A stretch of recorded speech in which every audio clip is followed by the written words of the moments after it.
सबको जय मसीह की। प्रभु यीशु मसीह के मीठे और मधुर नाम में एक बार फिर से आप सबको जय मसीह की। परमेश्वर ने एक बार फिर हमें मौका दिया कि हम आज सुबह प्रभु के वचन से मनन कर सकें और थोड़ा सा गहरा प्रभु के वचन में जाएं। मुझे ये उम्मीद है, मेरी ये प्रार्थना है कि आज का वचन आप सबके लिए एक बड़ी आशीष का कारण हो। आज जब इस वचन के बारे में हम देखते हैं तो इसमें बहुत सारी चीज़ें ऐसी होंगी जो हमने पहले सुनी हैं, परंतु आज एक ऐसी चीज़ हम इसमें से देखेंगे जिस पे हमने देखा है, उसके बारे में सुना है, पर हमने उस पर बहुत गौर नहीं किया। और आज शायद परमेश्वर हमसे यही बात करना चाहता है। तो क्या बात है वो? आइए हम प्रार्थना करेंगे, प्रभु से मांगेंगे कि प्रभु हमारे कानों को खोले।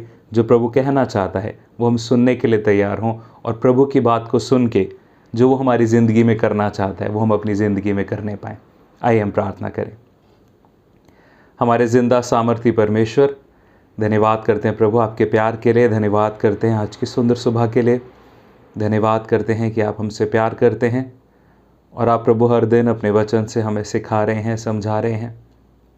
मजबूत करें प्रभु इन दिनों में आपका बल हम अपनी ज़िंदगी में अद्भुत रीति से अनुभव कर रहे हैं। परमेश्वर पिता, मांगते हैं प्रभु जी कि आज के मनन पे भी आपकी बरकत और आशीष हो। प्रभु हम जो कमज़ोर पात्र हैं, मांगते हैं परमेश्वर कि आप हमें मजबूत करें ताकि आपकी महिमा हमारी ज़िंदगियों में बहुत आयत से वास करे और ये ज़िंदगी आपको महिमा देने पाए। परमेश्वर हम समझने पाएँ आज के दिन हमारी ज़िंदगी की में जो अलग अलग परिस्थितियाँ आती हैं, हर उस परिस्थिति में, उन परिस्थितियों में हम क्यों जाते हैं और उसके बाद क्या होता है हमारी ज़िंदगी से। प्रार्थना करते हैं परमेश्वर आप हमारी अगुवाई करें, आप हमें समझाएं, आप हमें सिखाएं। पवित्र आत्मा हमें चलाएं, हमसे बात करें। सब कुछ आपके हाथ में, आपके नियंत्रण में सौंपते हैं। प्रार्थना प्रभु यीशु के जिंदा नाम से मांगते हैं, आमीन। आज के मनन के लिए हम लोग देखेंगे प्रेरितों के काम उसका 9 अध्याय। अब तक हमने वो देखा कि पवित्र आत्मा आ चुका है, पवित्र आत्मा के कार्य, पवित्र आत्मा की सामर्थ्य में पतरस ने प्रचार किया। अब कलीसिया बढ़ गई है, फैल रही है, जगह जगह पे प्रभु यीशु के नाम का प्रचार हो रहा है और सैकड़ों हजारों लोग प्रभु में आ रहे हैं। जब प्रभु का नाम फैल रहा है तो उसके साथ साथ में सताव भी शुरू हुआ। प्रेरितों के काम उसके 8 अध्याय में हम पढ़ते हैं स्तिफनुस के बारे में या स्टीफन के बारे में।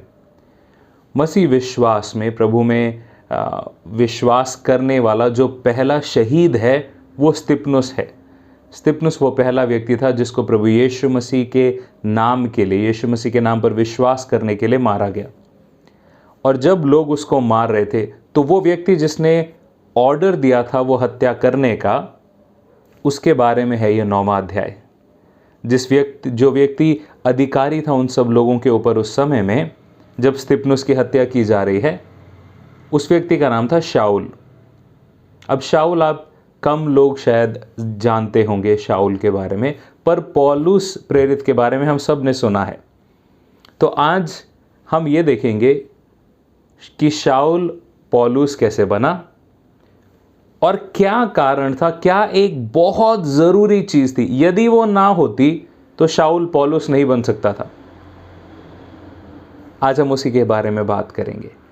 अब शाऊल जो है, कलीसिया फैल रही है और अब शाऊल जो है वो जा रहा है अधिकारियों से अधिकार मांगने के लिए कि अब इस इलाके में भी जाके शाऊल जो है मसीह लोगों की हत्या करेगा, उनको मारेगा। अब वो रास्ते में जा रहा है, दमिश्क की ओर एक सड़क पर वो जा रहा है। और उसके साथ क्या होता है 9वें अध्याय के पहले वचन से। शाऊल जो अब तक प्रभु के चेलों को धमकाने और घात करने की धुन में था, महायाजक के पास गया और उससे दमिश्क के आराधनालयों के नाम पर इस अभिप्राय की चिट्ठियां मांगी कि क्या पुरुष क्या स्त्री जिन्हें वह इस पंथ पर पाए उन्हें बांधकर यरूशलेम में ले आए। अब वो क्यों जा रहा है महायाजक के पास? उससे एक चिट्ठी लेने के लिए जा रहा है जिसमें पौलुस को यह अधिकार दिया जाए कि कोई भी व्यक्ति अगर इस पंथ पर, यानी प्रभु यीशु मसीह के नाम पर, ये लोग जो अब मसीही लोग कहलाए जा रहे हैं, ये अगर कोई भी ऐसा व्यक्ति मिलता है तो पौलुस उसको ले जाके बंदी बना के यरूशलेम में ले जाए।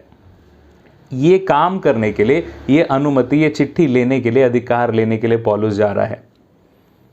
तो इस चीज़ में नुकसान किसको है, दुख किसको उठाना है? प्रभु के लोगों को।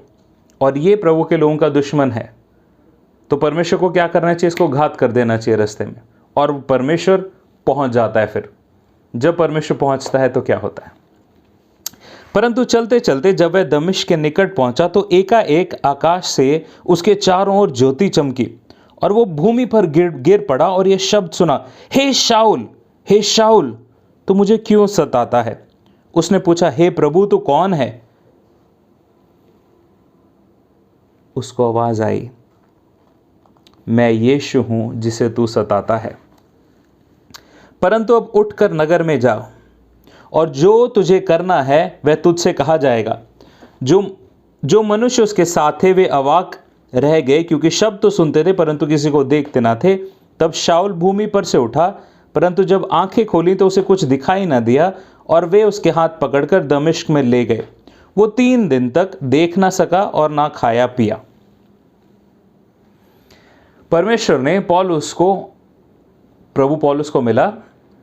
परमेश्वर ने पौलुस को कहा कि तू मुझे क्यों सताता है? फिर परमेश्वर ने कहा, अब तू जा दमिश्क में, एक व्यक्ति आएगा, वो तुझसे बात करेगा और तुझे आगे क्या करना है वो बताएगा। पहले पौलुस ने डिसाइड कर लिया था कि इसको क्या करना है, उसने निर्णय ले लिया था, पर प्रभु ने उसकी योजना को बदल दिया, क्योंकि परमेश्वर की योजना उसकी ज़िंदगी में पूरी होनी है। ये शाऊल को अब पौलुस बनना है।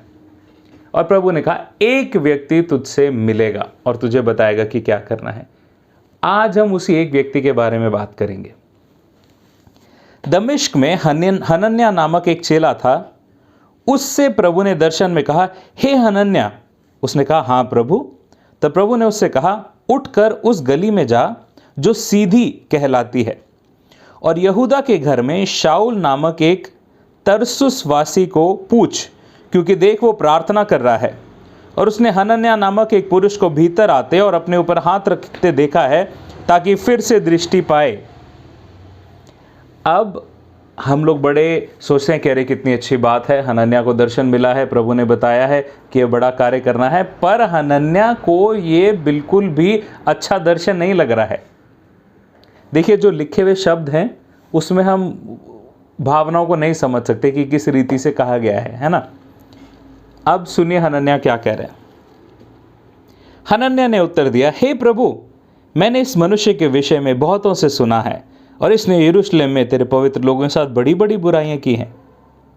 क्या ऐसा कहा होगा हनन्याह ने?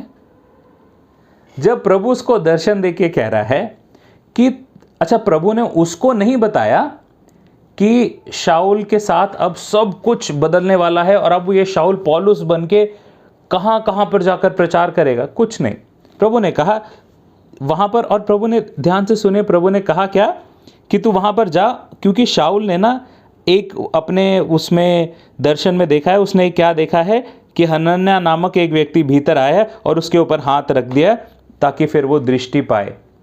अब पहली चीज तो उसके शाऊल के पास जाना है जो हत्या करने वाला है।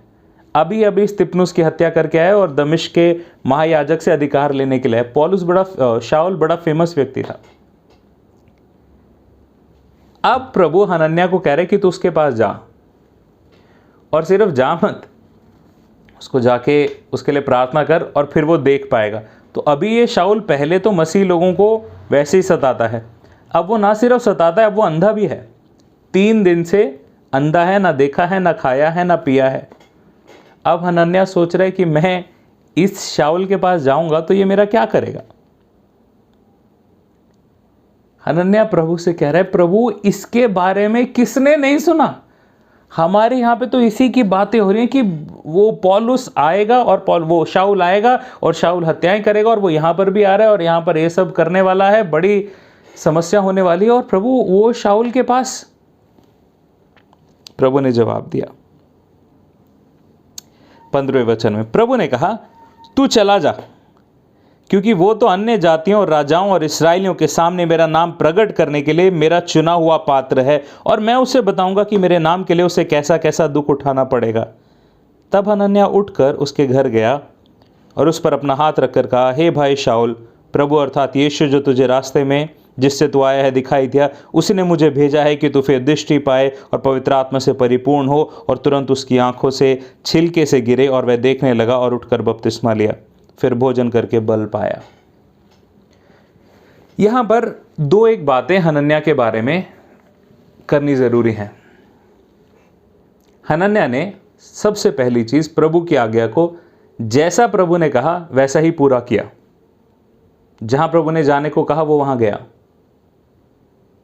जब हनन्याह ने आज्ञा पालन के लिए निर्णय ले लिया कि प्रभु अब मुझे यहां जाना है, कैसे होगा, तो प्रभु ने उसको बता दिया कि हाँ तुझे वहां जाना है, क्योंकि शाऊल को मैंने चुन लिया है कि वो मेरे नाम की महिमा करे, और उसको क्या दुख उठाना है वो भी मैंने तय कर लिया है। पर वो प्रभु ने कहा कि ये मेरी महिमा का पात्र बनेगा। अब हनन्याह को प्रभु कह रहा है कि तू जा उसके पास ताकि वो देख सके। यहां पर हनन्याह की माफी और हनन्याह की नम्रता के बारे में कुछ लिखा नहीं है, पर आप समझें, स्तिफनुस जो चेलों में था, प्रिय था, आदर के योग्य व्यक्ति था, अभी अभी पौलुस उसकी हत्या करके आ रहा है, और जगह जगह पे वो ऐसा करता आ रहा है। सिर्फ एक ही नहीं, एक जगह नहीं है, यहां पर लिखा है मसीहों को सताता है। वो सब मसीहों को सता रहा है, और प्रभु कह रहा है कि मैंने उसको चुन लिया। हनन्याह ने परमेश्वर को यह नहीं कहा, प्रभु को यह नहीं कहा कि प्रभु तूने इतने सारे लोग हैं, उनमें से क्या तुझे यही मिला, इसको तो तुझे नाश कर देना चाहिए था। मेरे प्रिय, हमारे विरोध में जो लोग हैं, यदि प्रभु उन्हें चुन ले तो क्या हम खुश होंगे या दुखी होंगे? पुराने नियम की एक व्यक्ति की घटना हमें याद आती है ना। वो नबी जिसका नाम योना था, योना को प्रभु ने कहा नीनवे में जा, पर क्योंकि नीनवे के लोग बहुत बुरे थे, सबसे बुरा बर्ताव करते थे, बड़े बर्बर लोग थे, बड़े निर्दयी लोग थे, तो योना वहाँ नहीं जाना चाहता था। वो सारी जगह घूम फिर के, वो जहाज़ उसका डूबने वाला था, जहाज़ में से फिर जो भी घटनाएं हुई उसके बाद जाके उसने प्रभु के अनुग्रह को वहाँ पर होते हुए देखा और ग्रहण किया।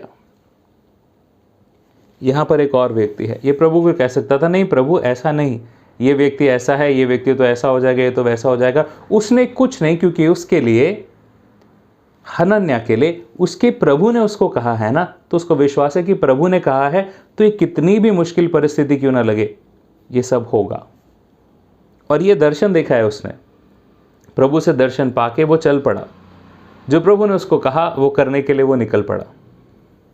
ऐसी जगह पे जा रहा है जो सबके लिए एक हत्या की जगह है, पर क्योंकि परमेश्वर ने, जब परमेश्वर हमें एक ऐसी जगह पे भेजता है जहाँ पे ऐसा लगे कि मौत है, हत्या है, वहाँ पे अब कुछ नहीं होने वाला, वहाँ पे हार है, वहाँ पे मुश्किल है, वहाँ पे परेशानी है, तो ये याद रखें, जब परमेश्वर आपको वहाँ भेज रहा है, जब परमेश्वर आपको उस परिस्थिति में लेके जा रहा है, ये याद रखें कि उसने सब कुछ आपकी भलाई के लिए, अपने नाम की महिमा के लिए तैयार कर रखा है। परमेश्वर ने हनन्याह को भेजा, कोई और नहीं जाना चाहता होगा, पर जब प्रभु ने हनन्याह को कहा, हनन्याह ने सुना, हनन्याह ने आज्ञा मानी और पौलुस को जाके प्रचार किया। अब पौलुस ने क्या किया, 19वें वचन के बाद हम पढ़ते हैं, वो कई दिन चेलों के साथ रहा जो दमिश्क में थे। अब सोचो, जो चेले उससे डरते थे, उससे बैर करते थे, अब वही चेलों के साथ शाऊल रह रहा है। और फिर वह तुरंत आराधनालयों में यीशु का प्रचार करने लगा। तुरंत, जब भी वो आराधनालयों में जाता होगा, लोग अरे अरे अरे ये तो हमें मारने के लिए आ रहे, ये तो हमें सताने के लिए आ रहा है, परंतु वो वहां पर यीशु की महिमा के लिए आ रहे, क्योंकि उसने जिंदा परमेश्वर से मुलाकात कर ली। उसके बाद सब सुनने वाले चकित होकर कहने लगे, अरे क्या ये वही व्यक्ति नहीं जो यरूशलेम में जो भी मसीह लोग थे उन्हें नाश करता था, और यहां भी इसीलिए आया था कि इन्हें बांधकर प्रधान याजकों के पास ले जाए। परंतु शाऊल और भी सामर्थी होता गया और उस बात का प्रमाण दे देकर कि मसीह सही है, दमिश्क में रहने वाले यहूदियों का मुंह बंद करता रहा। वो उनका मुंह बंद करता रहा। ये लोग जो देख रहे हैं उनका मुंह खुला रह गया है कि क्या पौलुस ऐसा कर रहा है, परंतु एक व्यक्ति है जिसका ना तो मुंह बंद है, जिसका ना तो मुंह ऐसा हैरानी से खुला है, पर वो मुस्कुरा रहा है कि मैंने प्रभु की आज्ञा को मान लिया। एक नामुमकिन होने वाली चीज़ पे भी मैंने बिना उसके पूरा हुए विश्वास कर लिया कि मेरे प्रभु ने कहा है तो ऐसा होगा। और वो व्यक्ति था हनन्याह, जिसने प्रभु की एक बहुत मुश्किल लगने वाली आज्ञा को भी तुरंत से मान लिया। और अब वही हनन्याह की एक आज्ञाकारिता ने पौलुस को प्रभु में ले आया, और वो पौलुस ने जितनी भी जगह मसीहत में पहली कलीसियाएं हैं वो सब पौलुस ने, उसके अंदर अन्य जाति के लोगों में जितनी भी पहली कलीसियाएं हैं वो सब पौलुस ने स्थापित करी। मेरे प्रियो, हो सकता है परमेश्वर हमें कोई मुश्किल परिस्थिति में जाने के लिए कहे, कोई मुश्किल कार्य करने के लिए कहे, किसी ऐसे व्यक्ति को सुसमाचार सुनाने के लिए, प्रभु का खुशखबरी बताने के लिए कि वो व्यक्ति भी अपने पापों से उद्धार पा सकता है प्रभु यीशु मसीह के नाम के द्वारा। प्रभु आपके मन में बात डाल रहा होगा, पर कई बार हम उस बात को नहीं ये तो बड़ा नामुमकिन है, मुझे पता है वो व्यक्ति तो प्रभु में आएगा ही नहीं, वो मुझे पता है कि बात को हम प्रभु की आज्ञा के भी ऊपर रख देते हैं। पर जब हम नम्रता के साथ, यदि प्रभु ने कहा है तो हम उसको करें, क्योंकि हम नहीं जानते कि कौन से शाऊल के पास प्रभु हमें भेज रहा है जिसको वो पौलुस बना के अपनी महिमा के लिए इस्तेमाल करेगा। यदि हनन्याह नहीं जाता तो शाऊल पौलुस नहीं बन पाता। कई ऐसे शाऊल हैं जो आपके और मेरे इंतज़ार में हैं कि हम जाएं, हम बताएं, ताकि वो शाऊल भी पौलुस बन पाए। आइए हम प्रार्थना करें कि प्रभु हमारी मदद करे कि हम जाने पाएं। पिता परमेश्वर, प्रभु यीशु के पवित्र नाम से आपसे मांगते हैं, आप हमारी मदद करें प्रभु। जहां आप भेजें वहां हम जाएं, जैसा आप चाहते हैं वैसा हम जिएं, जो आप चाहते हैं वो हम करें। आज के दिन हमारी आंखों को खोलें, हमारे कानों को खोलें, ताकि जहां आप हमें भेजना चाहते हैं, जो आप हमसे कहलवाना चाहते हैं, वो हम कहने पाएँ, आपको महिमा देने पाएँ। अगुवाई करें पिता, प्रभु यीशु मसीह के पवित्र नाम से मांगते हैं, आमीन। सबको जय मसीह की। प्रभु आपको आशीष दे।